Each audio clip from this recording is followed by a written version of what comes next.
Hey guys, happy Tuesday. Coming to you for another Tuesday tip.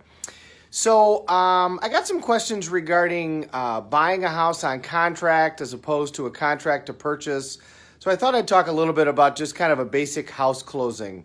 One of the questions people have right now is, do you even need a lawyer for a house closing? Well, not entirely. I mean, a lot of times now, if you're selling, somebody else can do your deed, which is the actual title to the house, and what's called the green sheet around here, which used to be called that in the state of Illinois because it used to be green. It's not green anymore.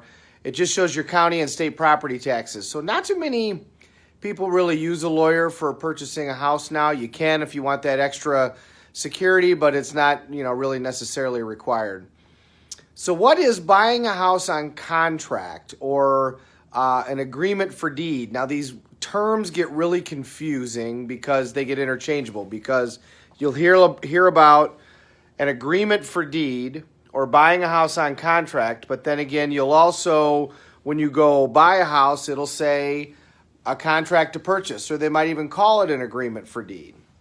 So there's two basic ways to buy a house. One is where you go to the bank, you borrow the money, you give the money to the person who owns the house. They then sign the title over to you, what's called the deed, and then the bank puts a lien on your property for your mortgage. You sign a note to your bank, which is your promise to pay, and the terms under which you're going to pay, and then a mortgage, which is the security for that note, which is recorded on the deed to the property so that everybody knows that there is a lien on that particular property. And the mortgage will also have the terms of your agreement to pay. So that's the standard way to buy a house. Title is in your name, the bank has a lien, and the seller's out of the picture. The other way that you can buy a house, which becomes popular when interest rates get really high, or it would be popular now if somebody has a job but has bad credit so they can't get a really good mortgage, a 30-year fixed mortgage, is what's called purchasing the house on contract or an agreement for deed.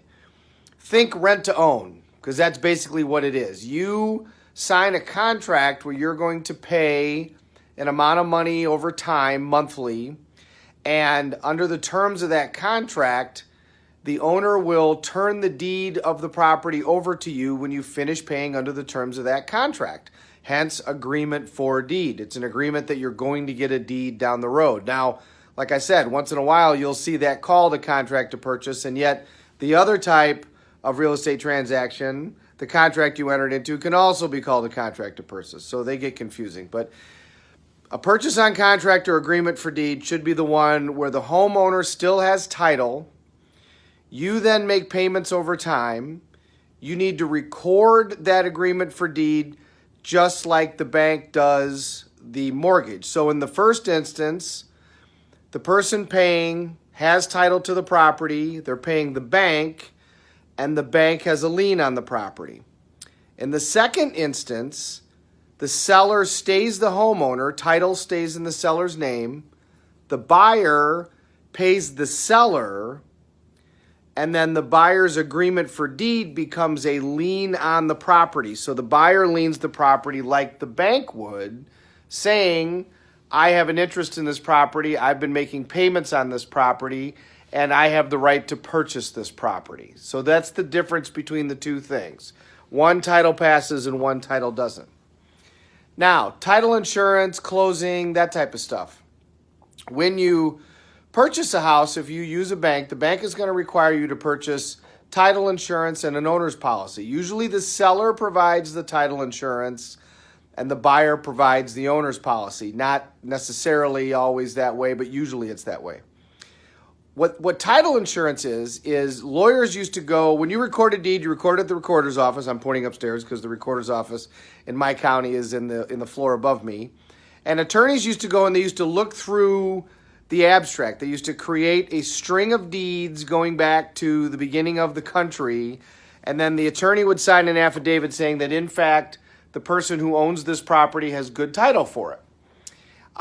Then they started this thing called title insurance. It's an insurance policy that says the person who owns this property actually has clear title. And it's a lot cheaper than when you had lawyers do abstracts. So that's why everybody did it and does it, is because it's cheaper.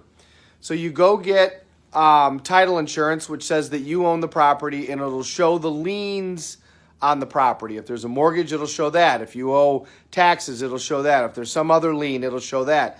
If there's an easement, it'll show that. If you purchase a property on contract, an agreement for deed, the second type, you're going to want to record that so that a title insurance would show that. It would show that you have interest. After the property is sold, then you purchase what's called an owner's policy. This goes to the owner of the property, and it says that, in fact, you now have clear title and insurance policy is in your name. You need to purchase an owner's policy and then have the closing at the title company and pay them. They charge like $100. It's a lot cheaper than when lawyers used to do it. And then the title company will insure what's called the gap. And the gap is the period of time from when they do the title search on the title insurance initially and then the date of the closing. So like I'm in the state of Illinois, I'm only licensed in the state of Illinois, might as well do my thing right here. I'm only licensed in the state of Illinois. This isn't designed to give you legal advice. It's not designed to create an attorney-client relationship. I'm not licensed in any other state. If you need any questions, call your own attorney. So let's say that the title insurance is done and 37 days go by between the title insurance and the closing. You go to the closing, you hand over the money, and you get a deed. And then the deed gets recorded. Well, let's say the homeowner went and sold the property to somebody else in the meantime and they recorded a deed. Well, they would win. First come, first serve in Illinois in terms of recording the deed. So that person would actually own the property. You would be buying nothing.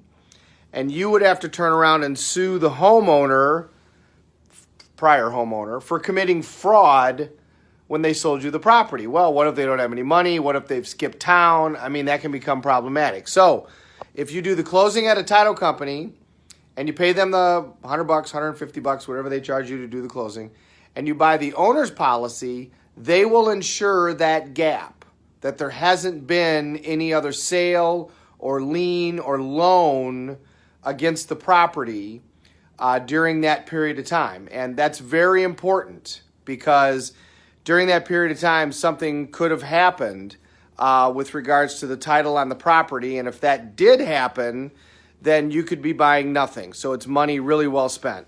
Probably the best money that you have spent when you do a closing. So I hope that that gives you some good information for tonight. Again, it's Mahoney, and happy Tuesday.